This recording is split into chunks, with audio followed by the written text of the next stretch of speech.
தேனி மாநகரில் மாடு மேய்க்கு சென்ற போது வனக்காவலரால் தள்ளிவிடப்பட்ட ஐயா சன்னாசி அவர்கள் மாடு மேய்க்கும் போராட்டத்தை நடத்தவிருக்கின்ற அண்ணன் சீமான் அவர்களுக்கு மாடு மேய்க்க கோல் கொடுத்து அந்த போராட்டத்தை துவங்கி வைக்கிறார்.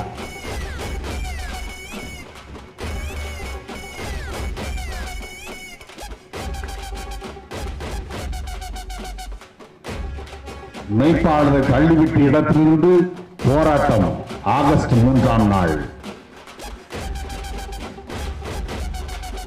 எந்த இடத்திலே அவரை கீழே தள்ளி அவமதித்தார்களோ அதே இடத்திலே ஆகஸ்ட் 3ஆம் தேதி பலாயிரக்கணக்கான மாடுகளை ஓட்டிக்கொண்டு போய் அவர்களுடன் நாங்கள் மலையேறி மாட்டை ஆட்டை மேய்ப்பது என்று முடிவெடுத்திருக்கிறோம்.